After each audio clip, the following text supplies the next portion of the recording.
Hey everybody, welcome to part two of Shibtoshi in the Disco. He is a very popular guy here, so I'm really happy to have you back. How have you been? I've been well. Thanks for having me back. It's good to be here. Cool. So, the first question, I need to know what you like in your coffee in case I ever have to buy you one. Babe, what am I using currently in my coffee? Oat milk. Sugar and oat milk currently. Oh, okay. Okay. So, if I was ever to meet up with you, I'd be like going through Starbucks with uh oatmeal and sugar order. Okay, got it. Definitely no dairy. I'm lactose, unfortunately. Around 26, I became lactose, so that's unfortunate for me, but it is what it is. Yeah, well, how are you gonna eat that pineapple pizza then? Oh, I do it to myself. Oh, you just suffer. I got ya. I got Yeah, ya. it's not too bad, but hang on Cool. one second. So, just for the new people that might have joined that aren't quite sure who you are, how about you just give like a little brief introduction about how everybody came to want to get to know you or All know right. of you. Okay. All right. Well, those of you that don't know, I'm the founder of SquidGrow. I go by the handle Shibtoshi, and the way that came about is because I am a Shib whale. In the early days of SquidGrow, it was discovered through wallet tracking, which I thought for the longest time was Papa Stonks that had done that, but as it turns out, it was somebody else. Tracked back some of my whale wallets, and in the TG chat, one of my former core team members verified that I'm a Shib whale. Kind of put me in a rather difficult position because that's not something I kind of wanted out there. Actually, we were probably a day or two away from actually doxing ourselves on the website. So, fortunately for me, I'm glad it worked out the way that it did. But after that came about, obviously I've embraced it and, talk about it quite openly. But I got into the crypto game back in 2011. It was Bitcoin. And I had some friends that were messing around Bitcoin for private poker games, and it's something I had looked into previously, but I didn't understand it. And kind of with everything that was going on with Bitcoin on the dark web, I wrote it off as kind of like some illegal currency type of thing that I didn't really want to be involved in. But after I found some friends that were actually all about it and explained to me that you can actually, pay fiat money for this Bitcoin and you're actually able to convert it back, it had me. And I jumped in. I started reading every article I could find on the web about Bitcoin, and fully embraced it. And that was kind of my crypto journey. My early investments were obviously Bitcoin, Bitcoin Cash, Zcoin, Litecoin. What was some other ones? There's been many that I've been involved in. I eventually got into Ethereum, and in 2020, Shiba Inu was dropped on my lap by a friend, and for the first little bit that he was talking to me about it, I was quite hesitant, but I eventually pulled the trigger on that and started dollar cost averaging into that. This a lot of people believe the story is that I just aped in 8K from the get go. That's not really how it went. I slowly was dollar cost averaging into the project as I normally do in any situation. But in that particular situation, I had a group of friends that there were seven of them that held a certain amount of SHIB, and I just thought it would be hilarious if I owned more than all of them together. Obviously, in the early days, I had no idea if SHIB was going to do anything. I wasn't sure if it was going to be a short-term play, if I was going to lose my money, or kind of what was kind of going on with that. But as people have said, they believe it to be one of the best crypto trades in the space to date, and that's pretty flattering to hear. It's pretty it's unreal to think about that I'm that guy. But kind of fast forwarding, through my duration in the crypto space, I've been exposed to rug pulls and scams, and so on. So have a lot of my friends, and in the last year and two, it's got a little more prominent in this space, and I started talking more and more to my friends about dropping my own project. in November of 21, Squid Game's Netflix TV series was being talked about pretty heavily. And at that same time, Evergrow coin was coming out, or was out, and was doing pretty crazy numbers. So I decided to take the best of both worlds, something memeable and something that was on fire at the time, and throw it together in a contract. That's how SquidGrow came about. Unfortunately, because I am not a dev, I was struggling with trying to figure out how to code a Solidity contract. So I eventually, after I took a couple courses, I actually outsourced the contract to a pretty well-known developer.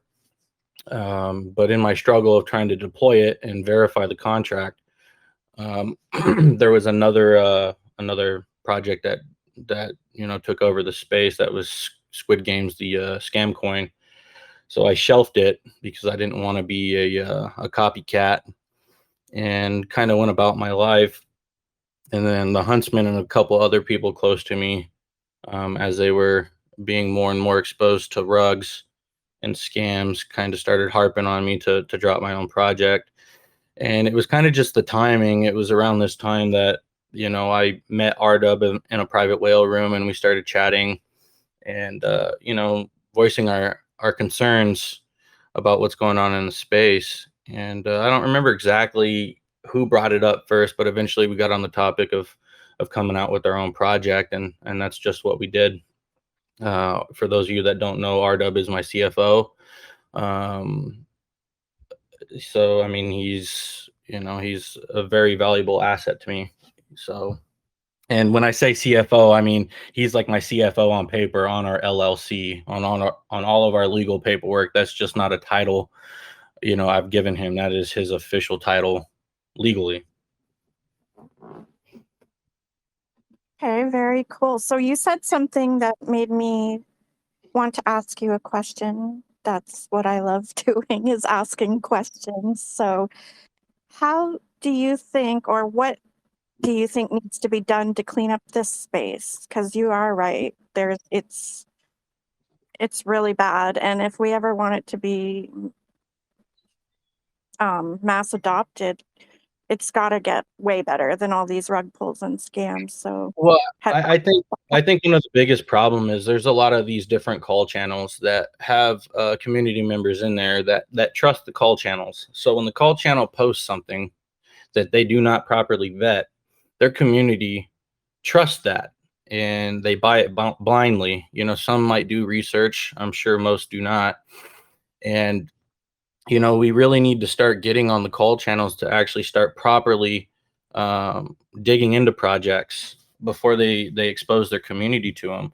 Aside from that, there's everybody should at least know the basics on how to properly vet a project. One of the very first things I do when I'm looking into a project is, I go to either the Ether scan or the BSC scan. I go to the contract. Is the contract published? And for those that are aware of the Squid Game things, there was a period of time where that contract was not published, and that would have been a major red flag to anybody, I think, that would have caught it or would have known to look for it. When a developer doesn't publish their contract, in most cases, it's one or two things. Either they don't know how to do it, because it's pretty straightforward, but it is kind of complicated, or they're trying to hide something. They're trying to hide something within the code that allows them to do some scammy stuff. So me personally, if I can't look at the contract code myself, and again, I'm not a dev, I do know the basics on how to read contract and Solidity, but if I can't look at the actual published contract code, I won't touch it at all. Me personally, I always do a test buy and test sell when I'm buying into something. That limits jumping right into a honeypot. Although some of these contracts have the ability to turn buys and sell, or turn sells off, so that's not always something that you can rest your hat on. But another main thing is going to the community. What's the sentiment in the community? Is the core team active? Are they around? Can you ask them questions? It's kind of hypocritical for me to say this, but are they doxxed? Are they voice doxxed? Are they physically doxxed? Are they known?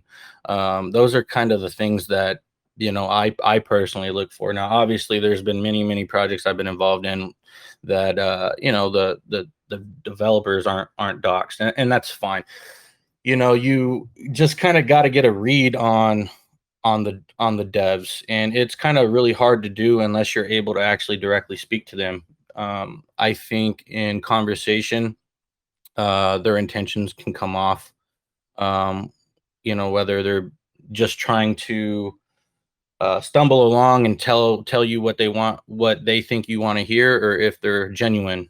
I think a lot of that comes out, as you engage with them in conversation. A big problem in this space is most of these devs don't make the time to talk to their community members. They only make the time to talk to their big whales. And that's something that's always bothered me, because I have good friends. And although I normally always have a direct line of communication with the dev team, some of my other friends that don't hold whale positions, they have some very good questions, and they're either brushed off or never responded to when they're trying to get more information about the project. So there's just there's some things that the communities can do to kind of eliminate the possibility of getting involved in a rug. But it's not a one person gig. It's got to be a movement, and it really has to start with these call channels, because so many of these call channels are just posting whatever they're paid to post. They're not doing any research into the project at all. I mean, there's been numerous different projects that come to mind since I've been active with SquidGrow that were just essentially pump and dumps. And there's no accountability with these different call channels. They expose their community to it, and the project rugs, and they lose their community members money. And it's just like, oh, well, you should have did your own research. No, if you're a call channel owner, you owe it to the community to actually do some due diligence into the project, is how I personally view it. That's a good question I actually wanted to ask you. So, there's been a little controversy in the disco lately. Okay. So, we've been having some AMAs, and some people think when you have an AMA, you should be really nice and, oh, that's great. It sounds wonderful. Like, because they're paying you to come here. And then there's the other half that think you should ask really hard questions because you owe it to your community to try to vet the project, even if the people were paying for the AMA. So so you as an investor with a lot of money to invest, what would you rather? Would you rather the tough questions that maybe made them a little uncomfortable, or would you rather it just be I'll, all I'll address rainbows that. and lollipops? I'll address that from both sides. So I Okay. definitely agree with you. As an investor, I think you owe it to your community to ask those hard questions. And from a developer standpoint, I think any time that you go into an AMA or VC, you understand that you might face hard questions. You might face some FUD. You might face some uncomfortable questions. That's just something you've got to be okay with. And me personally, every time I come into a room, I expect there to be hard questions. There's been a few times, I've been asked some not super difficult questions. I think Hey John was kind of the first kind of go around of some difficult questions. Um, he was touching base on, if I remember correctly, the red banner that we have on CMC. So kind of some more.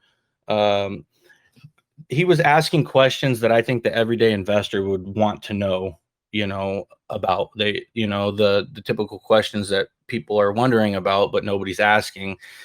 He asked those questions. So I think, owning a lounge or a room that holds VCs with projects, I think that going into it, the project should be aware that there is the possibility that um, you could be faced with some difficult questions. Me personally, I don't mind difficult questions as long as it's not super hostile. If somebody's not trying to degrade me or talk shit to me type of thing, I'm more than happy to answer questions. But the second anybody starts insulting me, I'm not gonna pay it any mind. But as long as it's you know uh the type of questions that investors want to know or are wondering about, or, FUD floating around that, community wants addressed. Those are all things that every time I open the VC, I'm expecting that. So I think every other developer and project that does VC should be in the same boat. I do know some projects try to get a gauge on the type of AMAs that are going to go down beforehand, and some of them actually won't do AMAs if it's going to be hard, if there's going to be hard questions. And that just, in my opinion, tells me that, they're kind of hiding something, but in I this, totally get you. So there in should this, be like a balance, I guess, between hard questions well, I and mean, respect. no, I mean, yes, as long as everything's done respectfully, I don't see any harm with it personally. And, as a lounge member, I believe that you owe it to your community to ask, hard questions. For example, like, before I came into your lounge today, if, your community was talking about a particular something or other, involving me or my project, I mean, that would be something that I think your community would want you to ask, with this opportunity of speaking to the project or speaking to me. I think that, in this space, as a developer, there, the community has to be, the community and the investors have to be comfortable, because at the end of the day, they're trusting you with their investment. You're me personally, I won't just throw money into something blindly. Now, I have done it in the past. And sometimes it's worked out, sometimes it's not. But I think that, with the opportunity to be able to talk to a project, you should definitely take advantage of that and ask any and all questions in a respectful manner, of course. I love that answer. I totally agree with you. I had an AMA recently, and I was trying to get them in here for a while, but the the guy said, well, he thinks I would ask too many fluffy questions. And he probably had a point, because I was new and I hadn't learned how to ask all the really hard questions yet. But finally, after a few months and me just learning and more stuff, he came, and then he said that was really hard and it was the best AMA he had ever had, and was really surprised at the tough questions I asked. So Yeah, at the end um, of the day, your loyalty needs to lie with your community, as it should with any other call channel or lounge that does AMAs. Although you and I do talk often, you have a bigger obligation to your community to protect them. So if there are hard questions that need to be talked about or asked, it lands on you, because your community mhm. looks up to you, and if you're going to promote a project in your channel, you need to do everything you can to vet that project the best you can. And obviously, majority of the community, isn't in the know of, the different types of things that you and I speak about privately. So I think it's good to kind of vet the project, or vet me openly to the community, or any other project for that matter, to just kind of, if you're going to go ahead and endorse a project and promote it to your investors, I think that's the proper way to go about it.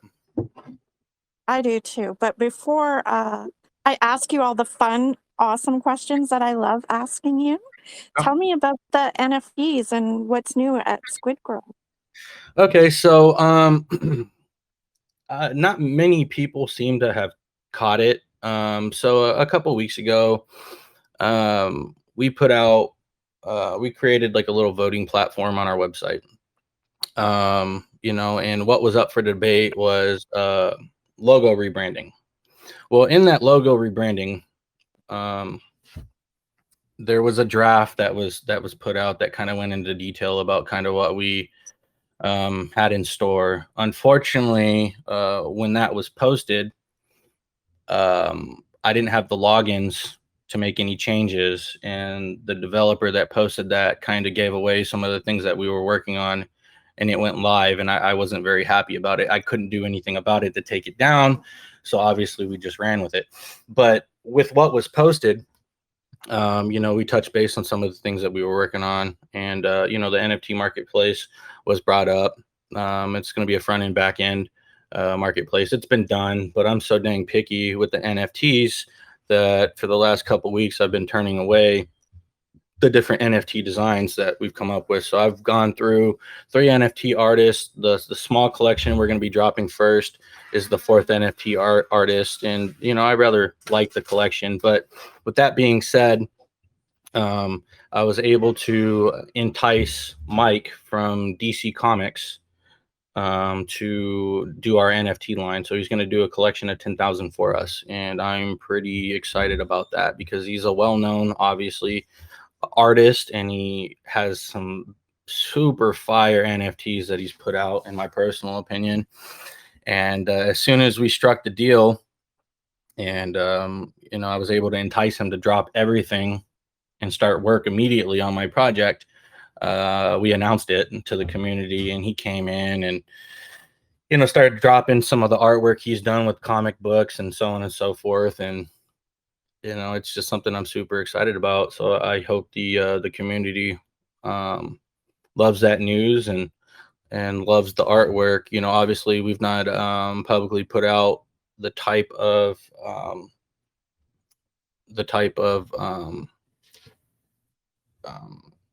the style of the NFTs yet. I'm sorry, I was having a brain fart. We've not dropped any teasers or anything in that regard, or what type of utilities these NFTs will bring. But I'm definitely super excited for what's to come in the near future. That's really cool. I'm excited to see them, and maybe I can convince you to give me a sneak peek when they start coming out if I don't tell anybody. I'll have to see if I can sweet talk you. You're not obligated, but let's see. So now we can get to the good stuff, unless there's anything else you want to talk about about the SquidGrow with us. Let me see. Well, the price of ETH has gone down, so I guess it's kind of a good thing that we've held off on the bridge, right? Yeah. So I mean that there's that, but outside of that, there's not really much I can really touch base on, other than what we've already put out publicly. We've got the NFT marketplace that's ready to go. We've got the DC comic book, Mike Miller doing our NFT art. He publicly said with his collection will be done in about 30 days, but the project itself has not gave a timeline. But regardless, one way or another, he's definitely already starting work. I'm going back and forth with him, all day, every day on, the direction that we're going.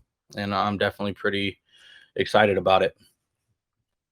Very cool. I am too. I can't wait to see it. So tell me how the magazine thing came about, where you're in the magazine and the interview, and how did that happen? Did they contact you? So it was a connection that I have with, well, I don't want to name drop too many people, but eventually my connections led me to Nathan, and Nathan is the CEO of Crypto Weekly magazine. And so we started talking to him, and he's never really put, a new meme token on the cover type of thing. He actually shot down putting Shiba Inu and Dogecoin on the cover of his magazine. But we got onto a call and started talking, and ended up striking up an arrangement with one another. And then he passed me along to a couple other people to further vet me. And then that eventually led to, well, I probably shouldn't put his name out there either, but eventually led me to the guy that took down the story. So I did an interview for about 2 hours, maybe 2.5 hours with this guy. And then he took it and, bounced it off of some people and came back and talked a little more, did some more vetting. And then they decided, they completely support the project and they were going to run with it because everything was up in the air at that point. Obviously, a magazine isn't going to promote a scam, put false accusations out there or claims. So, from the project standpoint, they had to do some validation from, on me Mm-hmm. before, take the chance with that. I am actually, yeah, I probably won't talk too much more on that, but I don't think that's going to be the last time you'll see us in a magazine. But I'm super stoked on it. I ordered quite a large amount of these magazines. I'll be giving them out for promotions as soon as I get them. I am a little bummed because there's some community members that have actually got their hands on these magazines before I even have held one in my hand as well. So, just gotta wait on the whole shipping thing and get my hands on those, and I'm sure we'll run some kind of promotions where we'll give magazines away, and they can either be signed or not signed. It's up to whoever wins them. Well, I know I want to sign one. That is for sure. So I have another question. Like, I know that you have been getting all of that stuff that you have to deal with every single day, and it actually pains me because I know what a nice guy you are. And you know how they're like fake Shibtoshi, fake Shibtoshi. Like, how do you deal with that every day? Obviously, like you said, they're not going to put you on a magazine and ruin their whole reputation without vetting you first and making sure you are who you say you are. Well, So, there was touch base on something real quick. So the other night I was in BC on my TG, and somebody came on and asked me, if I'm the real Shibtoshi, and I said, yes, I am. So he went on to ask me a question, and I asked him to repeat it because I wasn't sure if I misheard him. But this gentleman, this community member, had heard that I'm Shibtoshi, the founder of Shiba Inu. So I had to correct him and kind of just tell him I'm the early investor in Shib. But there's a bunch of different rumors kind of going around. So I try to straighten them out as I can. But when it comes to the FUD, especially some of the recent FUD, there was a point, or kind of early on that I was giving them the attention and kind of going back and forth with some of these guys. But at the end of the day, I don't have the time to be a keyboard warrior. I'm just gonna kill them with success. They can run their mouth all they want. At the end of the day, when we get to where we're going, my whole community is gonna have the final laugh. And regardless of whatever it is that they are fudding about, if I was to prove them wrong in one way or another, it'd just be something else. They just would find something else to FUD about. So it'd just be a revolving door. So the way I'm handling it now is, unless it's like dropped on my lap and somebody sends it to me directly, I don't go looking for it. So, a lot of the times I'm not even aware of what's being said out there. I'm just much too busy to go surfing around Twitter and the internet trying to find out, negative things that are being said. I think it's something that, every project faces, on different levels. And the fact that so many people are talking about us positively and negatively, it just means we're doing something right. We're on the radar. We've got so many projects that are copying us, grow this, grow that, obviously, we're definitely onto something with what we're doing. And I think with the territory, there's always going to be a certain level of FUD, but I don't pay it any mind. Some of the things that have been said, have bothered me, early on when we launched, people calling the project a scam and so on and so forth without even vetting the project. Those type of things bother me more than the rest. Some of the recent FUD I just laugh at. um, yeah. I mean, we've got some big supporters, and Papa Stonk can Yeah, back this. where's He's Daddy anyway? He's hiding down there somewhere. we Oh, there we've he got is. we've got some huge supporters that are laughing about the FUD as well. So, Hmm. I mean, the people that are in the know, they find it funny, but I try not to let it get to me. I'm so damn busy. I really don't have time to circle around. What's Oh, that, there Pop? you are. Sorry, I was driving. I was losing service. Yeah, it's But hard. yeah, Like, that's why I the messaged fun you. is just ridiculous. Yeah, The fun is yeah, just like ridiculous. it is. And You know, I I kept seeing it one day really hardcore. And I messaged Shibtoshi and I was like, man, I'm really sorry you have to deal with that crap daily. So, yeah. I mean, it's part of the game. You know, there's always going to be failures on successful projects. Here, there's yeah. whether she is as he is, you know, proof smile. Uh, is who says he is. Oh, you're kind of cutting out a little bit there. Your reception's terrible, man. Yeah. You must be still driving, are you? So, speaking of busy and DMs, how big is your DM list? Oh, okay. Let me look. I'm curious.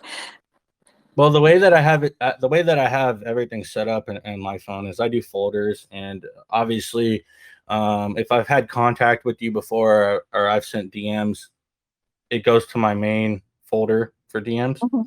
Okay. Not because there was a time that I didn't have certain securities in my TG, and I was just responding to everybody, and I found myself in TG jail. Through the people that Uh, I was responding with, they were reporting my messages, and I was in jail for like 3 weeks straight. Actually, it actually limited my ability to actually add admins to my freaking project. I mean, they had me on some strict shit, and the second I'd come off, I was put right back on. So I kind of changed my style up, but as it stands right now in my archive chats is the folder that everybody that I've never corresponded with, the chats go to. I have 3,006 messages. oh, wow. So I So was pretty lucky that you saw mine then. yeah, so the reason being is I believe Papa told me you were gonna message me, and so I asked him for your and I just clicked on that. It took me right to our messages. Oh, cool. And Thanks, Papa. that's one of the main reasons why I tell the community if they send me a DM to at me in the main TG, so I can just go straight to that. I can click on their profile and I find gave them. him a heads up. Hmm. Yeah, that's cool. That was a lucky day for me, that's for sure. I got to meet you guys, and you're really cool. So now I can get to the good questions. So I've been sneaking around in your community and seeing what people wanted to ask you. So we have a question. How All right. many rattlesnakes have you killed? Oh shit, I couldn't even tell you, to be honest with you. That that is from the Huntsman. That's from the Huntsman. Yeah. Oh shit. Well, shit. Majority of the snakes I've killed were with him. Yeah, he told me. He said. So do you Yeah. make anything out of them or you just Yeah. So, I make hat. Well, actually, what started it was the Huntsman. The Huntsman and I were out shooting one day, shooting some guns, and there was this rattler out there, and he caught it, killed it, and made me this badass little bracelet, right? Paracord wrapped in rattlesnake skin. And I was like, that's fucking badass, man. Because, obviously we treat our skins, and I was like, that's super badass. I wonder what I could do with some snake skin. So as I came across the rattlers, and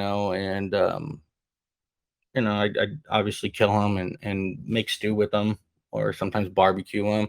I was treating the skins with glycerin and alcohol to treat it, and I started making rattlesnake hat bands for my friends, my brother-in-law, just my personal friends.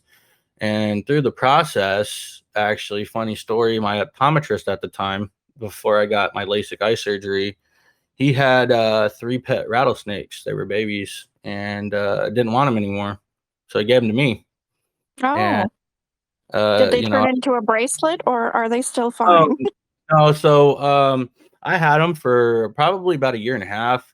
I held them. You know, I never held them um, like I never picked them up out of the enclosure that I fed them in. I never wanted them to associate my hand with food, but I could pick them right up out of the enclosure that they stayed in, and I got many pictures, you know, with them on my lap or in my hands or whatever. But the one that's actually on my cowboy hat, um, I was feeding them one day, and the feed place that I get the baby chickens from, they were out, so they had baby ducks. So I picked up some of these baby ducks for them to eat, and one of them died. And Oh, that's the rattler that I have on my hat. That's why his head's still intact. I don't know what ended up, you know, what killed him, but I took advantage of it. You know, I made a hat band of it. I didn't intend to have the mouth open, but it was just like the way that I was treating it. And I had the mhm. mouth open, and I packed it with salt and was soaking it in glycerin and alcohol. I couldn't get the mouth closed again, so I just made it as is. But the other 2 snakes, I eventually let them go. Um, I had a girlfriend at the time that was just terrified of them, so I let them go in one of the fields. You know, so Jeez, are you a player? How many girlfriends have you had oh there? no, this one at a time, Just teasing one at a you. time. I assure you. Okay, I'm but teasing. this was a while back. This was a while back. Yeah. I'm a So, You lot can't afford more than a one. lot more tame in my older age than I was in my younger. speaking of game and being a player, we have a question. Do you have good hair? Uh, I've got better hair than the huntsman. Okay, because one of Yeah, your members wanted to know. They've been I've got wondering that for a while. I've got a full head of hair. Um, Okay. I'm getting a little receded in the front. I'm not gonna lie. Uh, you know, but yeah, I've got a full head of hair. Yeah, Okay, so yes, you do have good hair. I'm sure I've got. if that person is listening, they will be happy to know that. And another question from the huntsman, and he's probably going to kill me because he didn't know I was going to ask you this. Um, do you think he knows where the Rolex you bought him is, or did he lose it? I think he lost it. We actually just talked. We actually were just talking about that like a couple of weeks ago. Oh, really? Like, who Yeah, loses a Rolex? I don't yeah. know. I bought the Huntsman a Rolex. I think it was back in 2012, maybe somewhere around there. And you know, I saw it throughout the years, and then I hadn't seen it for a while, and I was talking about I'm getting him another watch, and then I asked him, "Where's your Rolex at, man? The one I got you." He's like, "I think it's in the safe." Like, what do you mean? You sold it, huh? Damn it! That's funny. I see some people in the chat saying, ask more about SquidGrow, ask more about SquidGrow, but maybe they don't understand what I'm doing here. They can ask you in SquidGrow about SquidGrow, but I want to get to know you as the Yeah, person, the and team. again, this is your lounge, so you run it however you want. I'm happy to go whatever direction you want to go. Yeah. Yeah. Like, I mean, I could ask you all the tokenomics and stuff, but they can look at the website. Yeah. They can't get to know you on the website. No, not really. No, I not at mean, all. not that I'm going to ask you anything super personal, but the snake thing is pretty cool. And just that was what one of the pieces of advice you gave me last time in do your own research, get to know the team. So 100%. I think that's pretty cool. Plus, I just think you're a cool person in Well, general. thank you. And I like to know about you. So my next question is, do you have a mentor? I'd say the person I look up to in life, and the only person that I've ever really tried to appease and make proud is just, my mom and dad. I don't have like per se, a business mentor that I look up, but everything I do in life, I've just always tried to make my family proud. And, hearing my family say that, throughout the years, it's really, what I've gone after, my whole life, whether it has been from my early years playing sports, and my dad, telling me I played well, or, he was proud of me that I got my grades up to a B plus because I was never really an A student, Good job. but the person I look up to in life is my mom and my dad. I'm fortunate enough to still have them, and I cherish my family above all else, and everything I do to try to make them proud. So, and I love that answer. and my parents are super proud of me with everything I've done in life, accomplished in life, and everything that I'm doing with the project. He actually just called me. My pop actually just called me maybe about 10 minutes ago when I muted myself, and I just told him, I'm on the AMA. I'll have to call you back. And he said, kill it. Aw, that's really sweet. So, what would your parents say you were like as a kid? Were Oh, you I a was. badass, or Oh, did you oh, no, listen? I was a troublemaker. I was breaking shit. I was running around like fuck.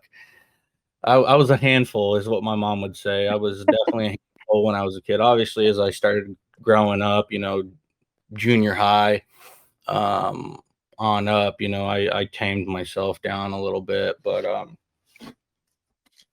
um, yeah, I was definitely a handful though in my preteens, So yeah, Hmm. that's what they would say.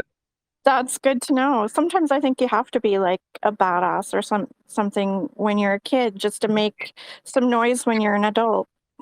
Well, I'll be honest, and I don't talk about this often, but while you're getting to know me, here it is for everybody that's listening. This is something that many people don't know about Shibtoshi. So, you know, growing up, I was a little skinny shit.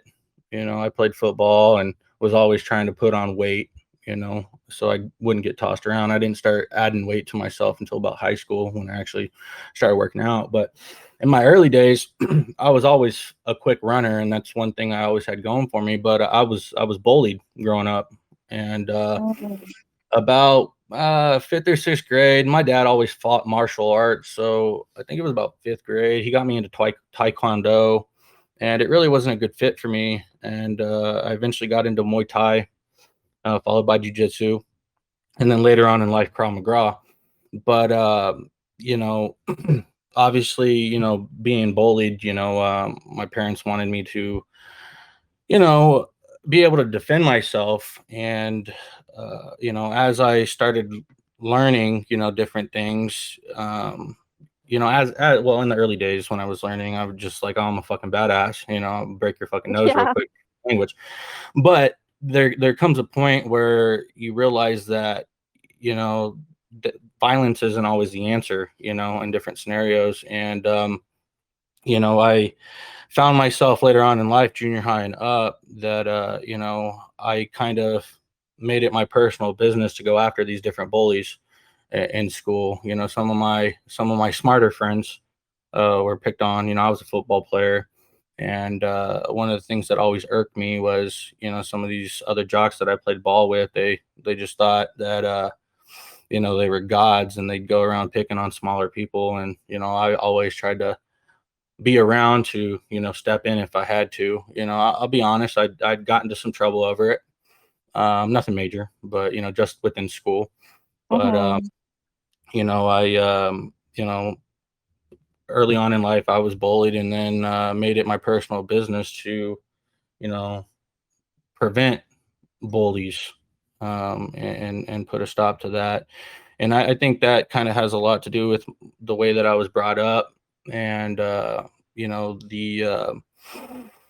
thinking about others, the way my parents had raised me, and that goes right into the charity stuff that my whole family does. It's not just me; it's my whole family, and it's just always thinking about others, and sticking up for the people that are too weak or don't have a voice, you know, to speak up for That themselves. is what I think, that everybody should have a voice.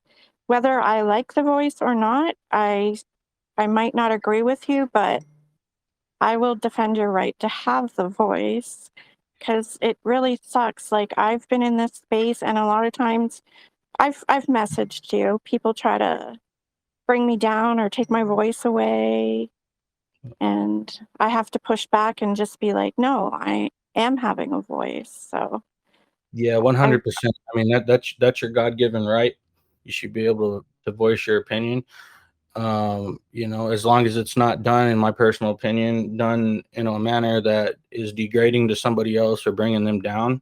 But if you're speaking on something that you truly believe, or you're doing something that you love, you should be able to voice that opinion. But it shouldn't be at the Mhm. expense of somebody else. And That's that's also a good point, because unless sometimes that that person happens. unless that person is just completely wrong, and Mhm. you're trying to put them in their place. But I think everybody should voice their opinions. I mean, it's something that we're at least myself, I in the country that I live in, the USA, that's a right that I have, freedom of speech. So I know not everybody shares that same right in different countries, which is unfortunate, but you should definitely be able to voice your opinions and your views however you see fit. For sure. So have any of the old bullies, have they know, like, do they know about your success now? Or because I bet So they would be eating their words now and being well, like, fuck. actually, the way it worked out is, by the time I was in high school, I was just friends with everybody. And one of my very early rivals, that was one of the very first bullies, he was a fast kid as well. And that was kind of where our rivalry started. But later on in life, we actually became pretty good buds. And we'd kind of joke about different things. I broke his nose for the first time, in seventh grade. That's when I actually stood up to him. Um, but we uh, I don't think there's any hostility between anybody. Like I said, by the time I was in high school, I was, all that young kid stuff was in the past, and it wasn't really anything that, came up anymore. It was left in like fifth, sixth grade type of thing, but That's I good. definitely, I know some of them have seen my lifestyle currently, and, some of them have hit me up, and we've got to chat. And obviously I don't really get into it 100% with them, but I just say, yeah, I'm doing well, how you doing, type of thing. Keep it short and Do simple. do a lot of people, like, I don't know if this is a rude question. Maybe it is. Maybe I don't know, but I'm going to ask it anyway. Do a lot of people, like, in your life that maybe aren't very close to you, do they try to hit you up for, like, hey, can I have a loan or this or that? I think it would be like, when somebody wins the lottery and all of a sudden all these people come out of the woodwork that you never really knew and start asking you for money. uh Does that happen? in the early days, yeah. Mm, Not so much so now. I'll get it occasionally, but the way that I operate, if I choose to give somebody money, I give it to them as a gift. mhm, um I know better than to loan a friend money, because it could ruin a friendship, for so. sure. But I've not had friends ask me for very big favors, but I have given deposits on houses and things like that. But I never give a crazy amount, but I give an amount that I'm comfortable with, and I give it to them as a gift. And the people that are close to me, I obviously take care of them. So. Yeah, that's really sweet. I like that. So now, a question we have is, what's your favorite movie? We'll get some light questions now. Oh shoot. I'll be honest. I mean, recently I'm not really been watching a lot of movies. Recently, my favorite movie that I've seen was probably Maverick. That was an epic movie. The new Oh, Top Gun. yeah, everybody said they loved that. I haven't seen it yet. That was an But epic movie. Growing up, Braveheart was also epic. You know, I joked with William Wallace. You know, I actually sought William out to be a mod for me. I love his picture, and the first time I mhm. spoke to him, I was expecting to hear Braveheart. You know, that was kind of the persona that I had in my head. But Yeah. you know, freak. There's a lot of movies that I've watched growing up that I really like. I'm not able to think of the titles currently. There was oh, what is it? Um, that freaking mob movie in Vegas. It's an older movie from like the Um, 90s. Um, shoot. I can't even think of the actors. Casino. Well, yeah, Casino. That's it. Yep. mm, Epic movie. I love Um, mob movies. you Those are know, one of but my favorites. lately I in the last couple of years I don't really make much time to watch movies. I'm kind of just always doing something, but in my downtime I do always try to watch, like, the latest new movies coming out. I was super stoked on the Maverick movie, as I said. um Let me see, I watched a movie last night with my girl. It was actually a pretty good movie. Let me see if I can find it real quick. um Not really an action movie. It's kind of more of a girly movie, which is something she wanted to watch. But it says "Where the Crawdads Sing." Oh, Good. yeah, that sounds pretty girly. Yeah, it was pretty girly, but it was a good story. Was it And good? yeah, it was pretty good. Have you ever seen The Notebook? I watched that with a girlfriend. Yes, Did you cry? absolutely not. Okay. Thought I'd get some dirt out of you there. Like, yeah, I had a box of Kleenex on my lap, but Well, I will say I recently went to a wedding, and during the vows, I think some dirt blew into my eye because my eyes got kind of. oh, The bride's vows hit hard. I will say that. aw, that's I just wish, sweet. I just wish I could have seen my boy's face. I was a groomsman, so I could only see the back of his head, but I definitely saw his knees shaking the whole time. Aw, you'll have to get the video and see the angle from his face. Watch it Yes, back. you for sure. Yeah, yeah. That's sweet. So, have you ever been in like a fighter jet or anything? Like, do you have anything on a bucket list? Like, what does somebody with that much money Well, do? I Like, you must have done everything. I'd love to actually get into a jet. So I've been in a Yak 50. Um, so a Yak 50 is the Russian version of the P-52 Mustang. It's a single seater. I pulled some G's in that, but primarily, I'm licensed to fly helicopters. I got my private license, but I'm still furthering my hours currently. But predominantly, I fly around in a Robinson R-44. I've been in a Jet Ranger a time or two.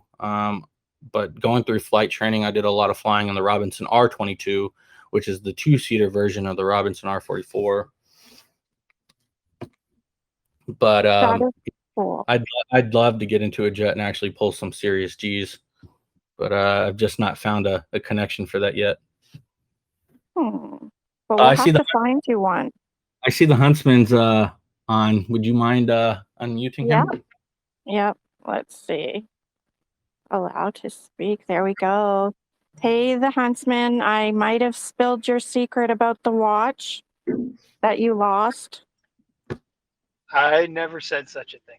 I don't know what you're talking about. Denial. It's in the safe, I heard. Yeah, it is. Somewhere in that thing. It is somewhere safe. I'll tell you that much. Somewhere safe that nobody can ever find it again. That's right. Oh, that's Oh, funny. Oh, man. here we go. There's Papa. So I heard you guys are going hunting. And one of the questions was, do you have a favorite gun or rifle, whatever you guys hunt with? Oh shit. Huntsman, damn. Yeah, we are going hunting. We're gonna go out to a ranch and hunt some red stag, which is gonna be pretty epic. Lapua's awesome rifle. 30-06 is tried and true for me personally, but the Huntsman's got a nice little collection. He might want to speak on as well. I'm pretty big into pistols myself. Yeah, Very cool. I don't know. I like what's called a 6.5 Creedmoor. It's one of my favorite rifles to shoot. So will it be like a guys' weekend or something like that? The hunting trip? Yeah, for sure. Yeah, it's just us. Sounds like a lot of fun. So what does a I want typical some day backstrap. in your life look like? Like what you wake up and then do you immediately start working or? Yeah, so hang on one second. I'm just going back and forth with Mike real quick. So normally, I wake up, I check the chart, I check the emails on the official email, and then I dig into the TG, check the team chats, check any side chats that I need to be looking into, and then I pop into the TG groups if time permits. And it's about this time, I'll strike up a cup of coffee, throw a dip in, sit down at my computer like I am currently, and kind of see what I've missed while I've been sleeping.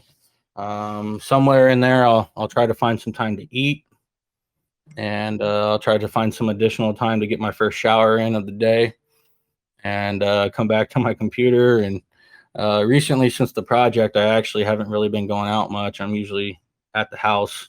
It seems anytime I go anywhere, something comes up that needs my attention, and I never have my laptop with me. So, I'm just kind of, hanging out at the house, running the project, in and out of calls, trying to line up our next moves. But yeah, I mean, it's fairly interesting, but nothing too super exciting. I see one of your friends here, MJ. What's up, Em? I think you can speak now. Did I unmute? Okay, yeah, you Yeah. can speak.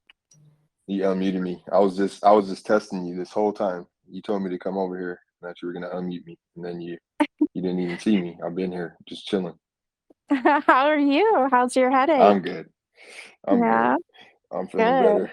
I'm on a Zoom meeting and I'm on this AMA at the same time, so I'm multitasking. Busy But guy. I always got to come hang out with my boy Sheeb and Huntsman and my boy Papa, and some of my best friends are actually in here too. They're in the project, so it's good. I was about to be so mad if you didn't say my name. So I was going to ask you, the last time people wanted to ask you some questions. Do you mind? If it's anything that you don't want to answer, you don't have to. And I can just mute them. Yeah, go ahead. Okay. Does anybody have a question for Shiptoshi? Now is your chance. Watch, nobody will ask a question now. Just raise your hand and...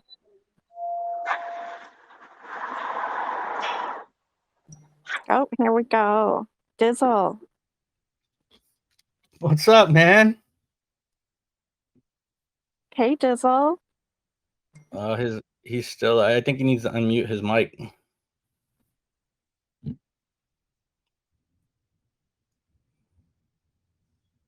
Okay, well, I don't know what happened to him, but I think everybody typed all the questions in the chat, maybe. So one question we had from a while ago, and you do not need to answer this, but they wanted me to ask, did you lose your Shiba? Like, did you have it on a USB stick or whatever they're called? Not that. What am I thinking? The wallets. Yeah, Hard. allegedly. Yeah. Did you lose it? No. It was that wallet was on my iPhone 11 Pro. Oh, okay. Well, perfect. Well, you didn't have to answer, but thank you. Now they'll stop bugging me to ask you that question. I have, obviously, I won't disclose, how I store my things, but, as I write down different seed phrases and stuff, I've got an awful lot of different phones. I'm always upgrading, and I don't always transfer wallets to new devices. So I just Mhm. put them in the safe, and I just know they're safe. So that's how you're like, holy crap, I'm like a billionaire. Well, no, I mean it's something that I was aware of as it was happening, but definitely didn't have any desire to dump the chart at all. No, of course not. Well, let's see. I will let the lady in gold ask you a question. She is the nice, wonderful girl who makes my pinned posts for me. Perfect. Hey, lady, what would you like to ask? Hello.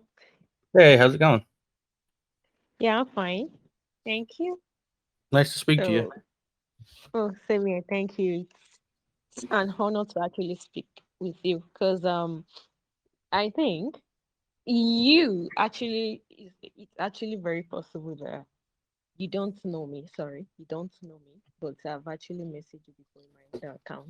Oh, we can't really So hear you, sweetie. can you hear me? Like Can you hear me?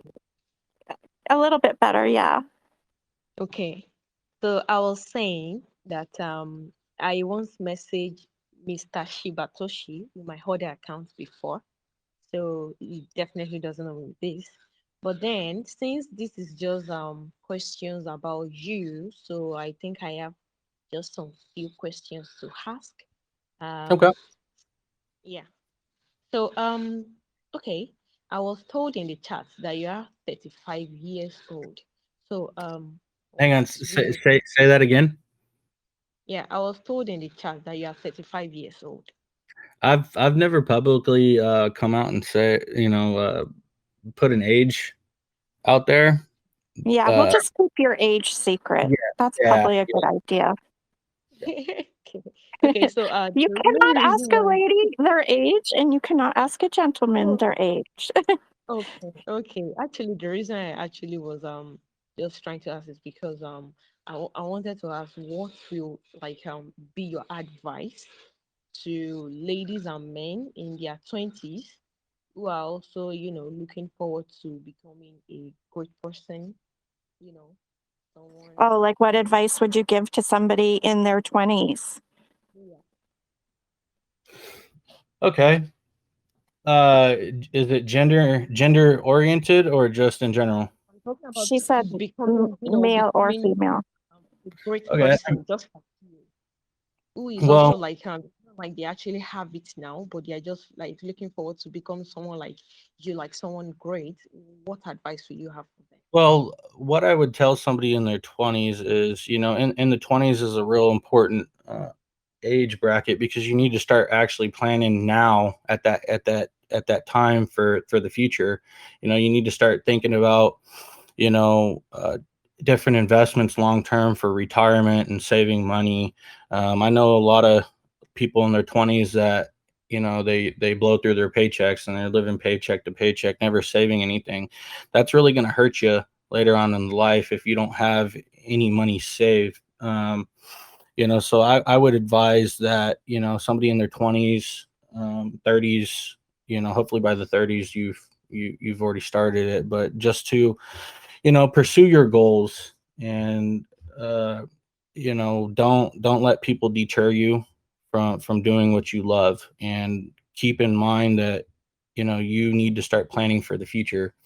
So I would advise to start tucking money or making solid investments to plan for that, because later on in life you don't want to get to a point where in your 40s and 50s and you've got no cushion to fall back on, because most people are retiring at 65, and you really need to start planning your retirement early on in life so you have a nice little cushion for later. So that's the advice that I would give somebody in their 20s. That's what I actually tell my sister. I tell my sisters. That's Okay, good answer actually. And but then I would actually like to emphasize on something you mentioned. You said something related to you said they should invest in themselves, they should invest in what they see, even with the little they have. Yeah. So I think that is actually one of the best parts that one should emulate. And I would like to ask, Roller Girl actually asked you earlier that do you have someone who you see as your mentor? And you mentioned your father and your Yep. mother. So I want Yep. to ask you, do you have people who are looking up to you as mentor? uh I mean, I've got very close friends to me that say that they look up to me. Aside from that, I'd like to think my sisters look up to me, but they've never said that. That's something that I'm really not privy to. Not a lot of people, say they look up to me, in personal life, as a mentor figure. I do like to think that my friends close to me and my family, my younger siblings, look up to me. They definitely ask for my advice on different things, so I think it might be safe to say that they do look up to me in some form or fashion. Um, but that's not really something that I've heard people say to me often. I've heard people, I mean, I hear people, my friends, say they admire me and they want to be like me. Um, but that's kind of the gist of it. I've got one buddy that in particular that comes to mind that, I know wholeheartedly admires me, and looks up to me. He's always asking for my guidance, in life. And, I always give him the best advice that I can. But that's kind of a difficult question because, um, it's not something I've really been exposed to. Not many people, come up to me and say, they look up to me type of thing, if that makes sense. Yeah, yeah, I understand that part. So well, it's just that okay. Take for example, when we've been putting this up about hosting Hear Me with you guys, I mean with you here on crypto disco community, and everybody has been looking forward to hearing from you, trying to like okay, I must listen to it. Even I personally just want to listen to what you're going to say because I know you're in this space.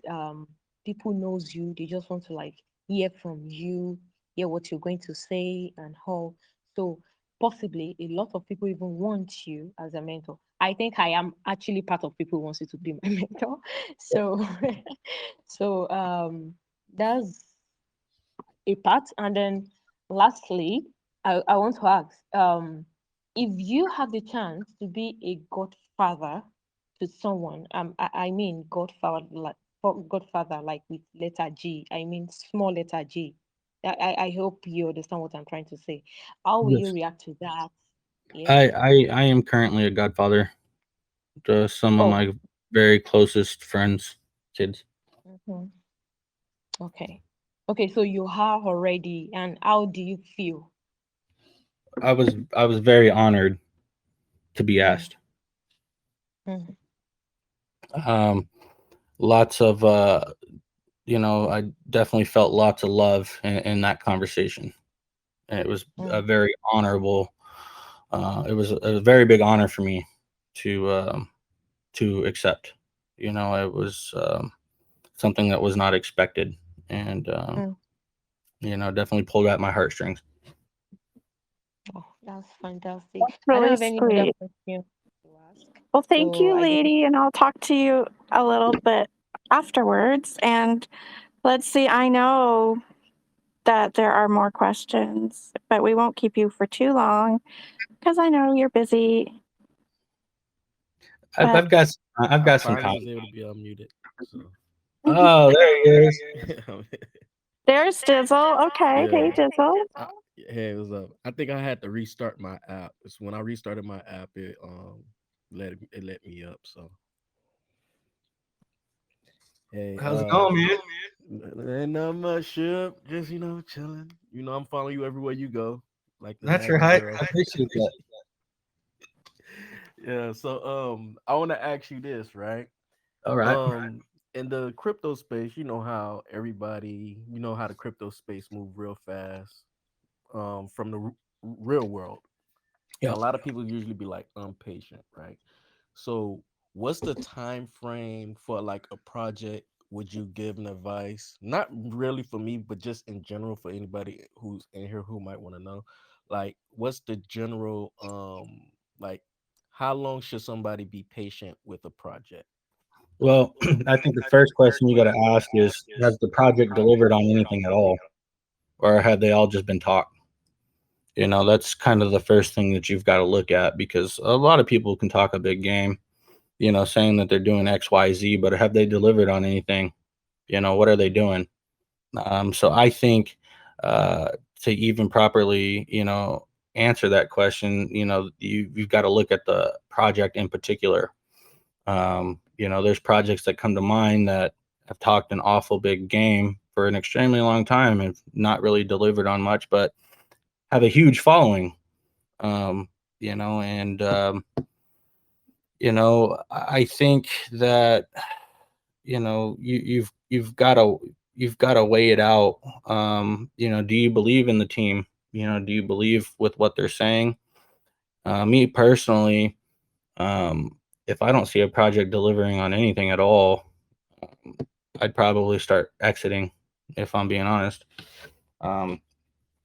Because it's easy for a project to say, hey, we're going to do X, Y, and Z at a future date, and set that date way out. So then in between that, they're doing absolutely nothing. And what they're, in my opinion, are doing is just buying time, to postpone, the community exiting, if that makes sense. Okay, You yeah, know, good. does that answer your question, Liz? Or Yeah, it does. But and so now by saying that, now going to the next one. I know you could probably be a little biased because this SquidGrow is your baby, right? But what so with SquidGrow, what's okay. like how like with the patience levels with SquidGrow, like I know you guys have delivered like on exchanges and with the staking and all of that, but some people might be a little patient. They might feel like that might not be enough. They might feel like it not might be too exciting. So Yep. with SquidGrow, how long you think somebody should be patient with SquidGrow? Well, because we're talking about my particular project, I won't, give a time frame. And Exactly. and if anybody feels the need to exit the project, they're more than welcome to do so. It's not going to hurt my feelings. Everybody's got their own motives and intentions, but some of the things that projects work on, my project included, definitely take time, especially if you're trying to put out quality and make big moves. Um, something like the staking, on my project, that's just to reward holders. That's just to incentivize them. To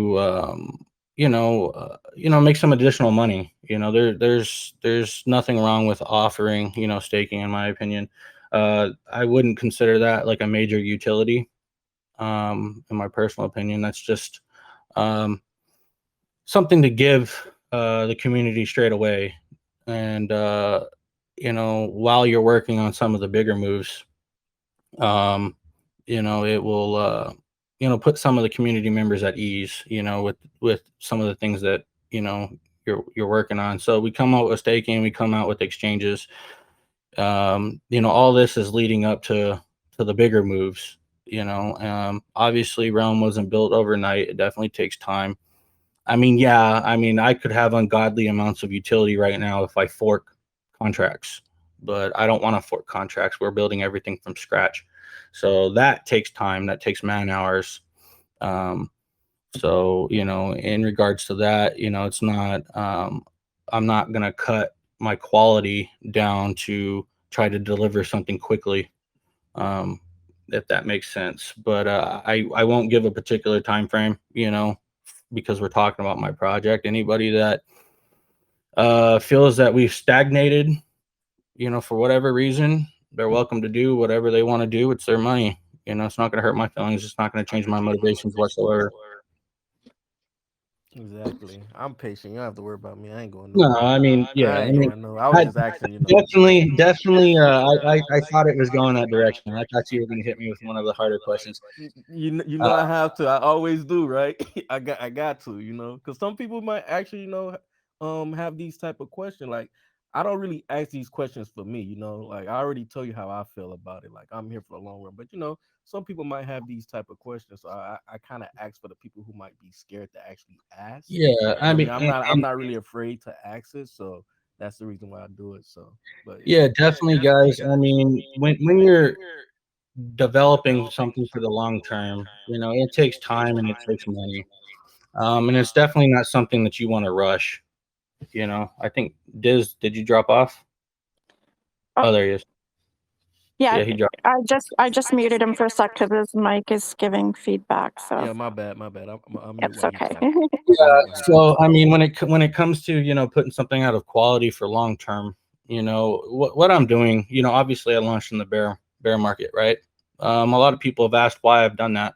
Why not wait and launch during the bull run? Well, you know, if you launch at the beginning of the bull run, unless you have everything already planned out and ready to go, you're a brand new project with nothing going for it, right? Well, launching in the bear market, this allows us to establish our floor and allows us to work on the utilities and the things that we're working on, you know, currently. So when that time comes back around and the market just starts pumping crazy, we're going to be ready to go. We're going to be on exchanges. We're going to have utilities. We're going to have some fire NFTs with utilities. You know, I mean, it's going to be a bigger incentive to the new people coming back into the crypto market to invest. You know, so now what we're doing is obviously we're building our community, and we're working at a, a good pace, in my personal opinion, building out the things that we need to build now. So when the bull run comes back around, we're going to be not only established, but we're going to have utilities and be listed and have a strong community. We won't be starting from scratch, you know. So what's more attractive to you, you know, during, you know, the bull run? A brand new community that doesn't really have any strong foundations or strong communities and no exchanges and no utilities, or a project that's already been around for a while and has somewhat established a name for itself. Yes, that was kind of my thought process on launching the project when I did. You know, we're taking this time to build the project in the direction that we want to build it. So when the time is right, we're going to be primed and ready to go. Cool, man. Hey, One real last quick, can I question, just just give an a example personal. I'm gonna just of ask that? one last question. It's not dealing with the project, just as a personal question. I just want to know. So what's your preference? A private jet or a yacht? Ooh, good question. Well, I'll be honest with you, I've never been on a yacht. So, you know, I've been on a private jet. They're pretty cool, but honestly, I wouldn't spend the money on either. Okay, cool. That's all. I like it. I have a question. Do you have any pet peeves? Oh my gosh. Why do I feel like this is going to be a long list? Well, I guess it depends on if I've had my dip for the morning yet, because I'm more irritable if I haven't had my coffee or my dip tobacco. Um, shoot. I mean, the huntsman's probably better to speak on this because he would know more firsthand. I'm gonna be. Sometimes I'm a little blind by you know, different pet peeves that I might have, but shoot. I know some of your pet peeves already, man. Oh gosh. Let me see. Well, I'll tell you what. You know, if I'm focused on something, you know, let's say like, um, you know, I'm in the middle of conversation, you know, work related, obviously, and I'm drafting something up, and somebody's, you know, trying to talk at me or get my attention. I find myself getting a little more irritable with that because it throws off my train of thought. So that's kind of currently been a new pet peeve that I've stumbled across. If I'm in the middle of something and somebody's trying to pull my attention away from it, I find myself getting a little irritable with that, if that makes sense. Hey, Yeah. Shib. So I was trying to think. I was trying to think of something, and I literally could not think of anything until something you told me just like last week, I think. Okay. So, and tell me if I'm right, but I think last week you told me that you hate when people text like one word text or like multiple texts yes, rather than yes, writing a big yes, sentence. yes. So, okay, yes, that's reminded me. So, yeah, dude, that is a very solid pet peeve. I'm guilty of that. Huh? Because I'm like, it's a text, it's not an email. That's funny because I know so many people in this space that have that same pet peeve. So when it comes to texting, or messaging, I would much rather somebody say everything they have to say in one text, right? Instead of So you want an email? well, yeah, instead of like the yo, what's up? And this is all separate messages. Yo, what's up? What are you doing? Hey, what do you think about this? Just That's what I multiple do. short text messages one after the other to where they're fired off at a rapid rate, and it's just blowing my phone up. Well, And you're not supposed to have your phone turned on. oh, my phone stays on. I never used to put my phone on vibrate until I started the project because obviously if I don't put my phone on vibrate, I'll never get any sleep. But I do find myself even like with some people close to me when we're talking, that they're firing it off rapid messages one after another before I can even respond. The next thing I know, I'm looking at 15 messages that could have just been one message. That is a pet peeve of mine. I will keep that in mind next time I DM you. But here is my pet peeve. If we ever went out to dinner, our families went out to dinner together, and you banged the fork on your teeth, I would lose my mind. I would never do that. I love my nice little teeth, and I'd be afraid I'd chip it. Yeah, that's my pet peeve. It's like, open your mouth and put the fork in. What are you doing? So that is I the don't one think pet peeve I I can don't think think of. I've ever seen anyone do that, Roller Girl. Where do you live? Who are you dining with? Right. don't I was know. thinking the same thing. Like, who are you hanging out with? I don't know, but I've seen so many people do it, like the spoon, and Some they'll hit it against their teeth first and and then stuff. lower it. And that is my huge pet peeve. So if we all ever That's met horrible. and went out for dinner, well, no fork banging, no spoon banging. No, definitely wouldn't Hint, come from. hint, hint, hint. What did you say, MJ? You keep talking about like going out to dinner and if it ever happened, Yeah, you never know. Dream big, right? Hey, So That's right. that's called That's right. planting seeds, MJ. That's That's planting right. seeds. Listen, Sowing the yeah, seed. MJ, there's no saying she can't be at Outback with him next time. There's yeah. For those of you that don't know, MJ came to town. Me and the Huntsman went and met up with them. Unfortunately, within about the first 10 minutes that we got there and just got our food, I actually had to leave because something urgent came up. But I went back down and met up with MJ later in the night, and we went out to dinner and kicked it for a bit and got to know each other on a more personal level, which was pretty cool. So Yeah, that was definitely, fun, You got man. to wear the ring. yeah, you did. for Definitely sure. did. So you guys are all pretty tight, I Oh think. yeah, MJ's my boy. Very Hey, cool. real quick, I just wanted to give an example of what Satoshi was talking about. Launching at the beginning of a bull market compared to a meme coin that had already been out. Doge and Shiba. All right, so Shiba launched basically at the beginning of the bull market, and Doge had already been around. Which one took off? Doge took off. Shiba went underwater right away.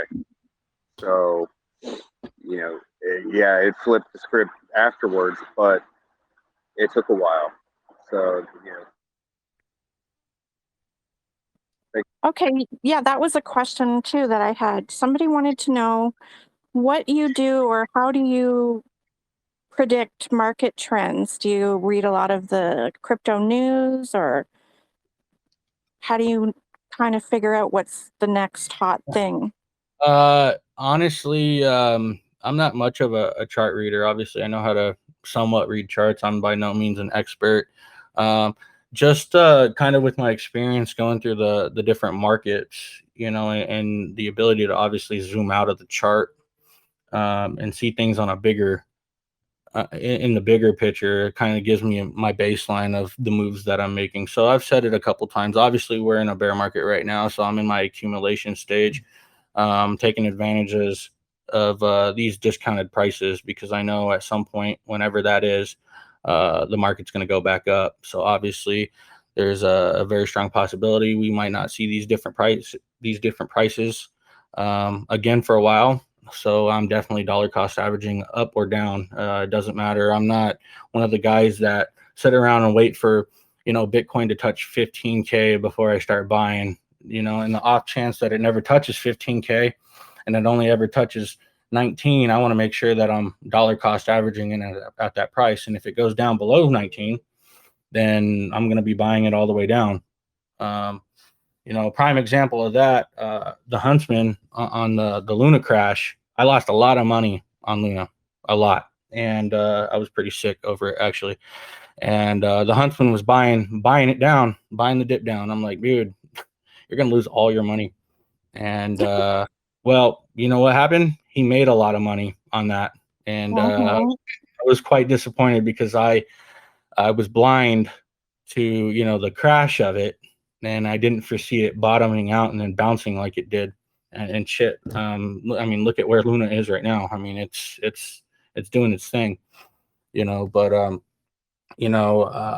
I just kind of go off of gut instinct on things. That was one situation where I was completely wrong.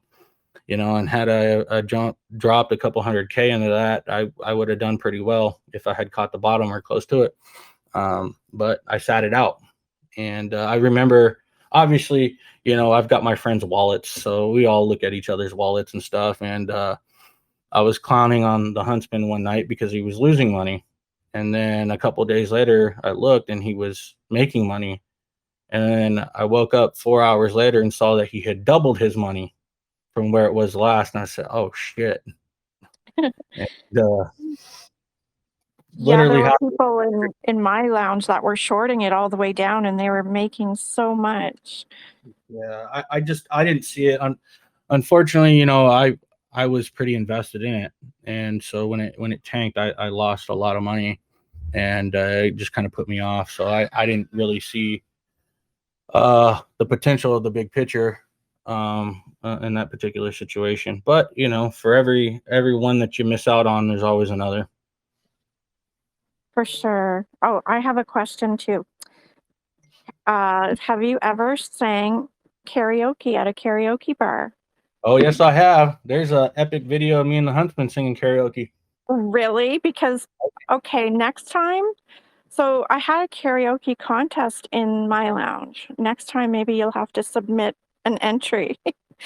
See if you can win. No. There's you don't want to hear the dogs going off. Oh, yes, we do. We would love to hear it.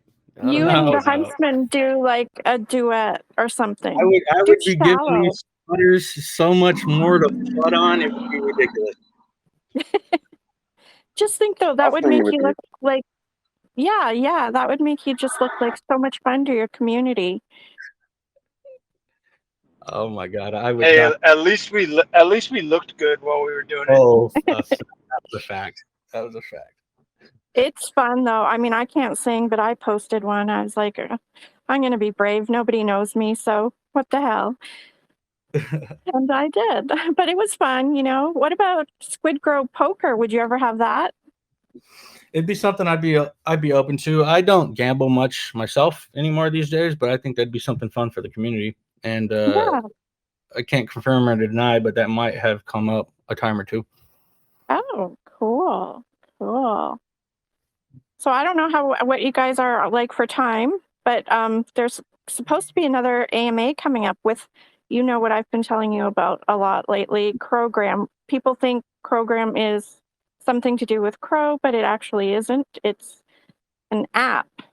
And I don't know if you guys have time to hang around, but the dev for this Crowgram, I can't even explain. He's just like really incredible and very eloquent when he speaks. So I don't know if you guys have time to listen for a few minutes or what, but oh, there's King right now. Speaking of the eloquent. Hey King, how are you? Hey, King. You can speak, King, if you're listening. Hey, guys, how's it going? Hey, how's Hey, it going? King Not meet too bad. Shibtoshi and Shibtoshi meet King. I was hoping you two would meet. Nice think- to meet you, Chelsea. Hey, how's it going, bud? Pleasure's mine, my friend. Yeah, I've been Yeah, I've trying heard to. some pretty good things about Program Nice. from Stan and Goku. Yeah, so we're going to have an AMA with him in a few minutes. But before that, I just wanted to thank Shibtoshi and Papa and the Huntsman and MJ for stopping by yet again. We might have to have part 3 because I still have about 40 questions I want to ask you when you're bored and want to come and hang out. We don't even have to do it formal next time. You could just come over and hang out. Sounds like a plan. All right. Well, hey, thanks for having us. I appreciate it. Thanks for the questions. And, you know, I really like the style that you do here in your lounge. It's definitely refreshing. Yeah. Like, I mean, I'm sure you get so bored of answering the tokenomics and whatever. No, it's I don't really get bored. It's just trying to put into words, put it out there differently and not sounding like a scripted broken record of just repeating the same stuff, you know, time after time, you know, but there's only so many different spins you can put on the same thing, you know, so. Exactly. But, well, I love getting to know you as much as you can know somebody without asking them personal questions. So it's kind of fun. I mean, there's only so many questions I could ask. But okay, wait, I have one last question because I Okay. asked this in Program the other day and the answers were really interesting, and actually my favorite answer was King's answer. He said a notebook and a pen. So the question is, just say your food and shelter and everything was taken care of. What 2 objects, you could only have 2, would you keep in your life? Oh, well, Huntsman knows this one. I have to have my phone. Okay. And what's your Are we, second? are we talking materialistic things or? Yes. Or Yeah, objects, material things. So you get to keep your phone and one other Ooh. thing. Ooh. Desert Eagle. Well, only 2 things, huh? Yep. Can of dip, I'll tell you that.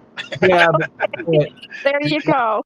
that's a fact. But you know, if we're talking long term, like, you know, I mean, am I having to provide for people at this time, or is it just kind of like? Everything that you need is provided for. So it's just almost like a luxury item. Say if you were on Survivor got it. and you get your luxury. Oh yeah, 100%. I'd have to have my phone and Copenhagen. That'd be it. Hey, I got one for you, Shibtoshi. Yeah, what's that? Your phone and your charger. You're nothing Well, without the charger. that's a fact. But that goes hand in hand with the phone, though. So I mean, that's a given. That's a great answer that King gave earlier. A notepad and a pen. That's, you know, I mean, that's epic as well. I'm not much of a and I'm not much for notes. All my notes are in my phone. I just do talk to text, so that serves its purpose there. But I would be quite grumpy if I didn't have my dip tobacco and my phone. If I couldn't watch my portfolio, I'd lose my freaking mind. Well, one of mine was a phone too. I forget what my second one was. Oh, actually, I had started with a blanket and a pillow. But you then got I everything changed. provided for you. Yeah, right. So I had to change it, and then it was a phone, and then I don't think I picked a second one yet. I'll have to think about it.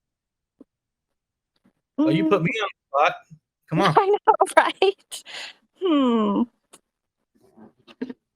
A book. I'd probably need a book, like maybe my favorite book, which it would probably be some sort of nerdy science book. That's what I would pick. But you can read that on your phone. Oh, see? Loopholes. You're right.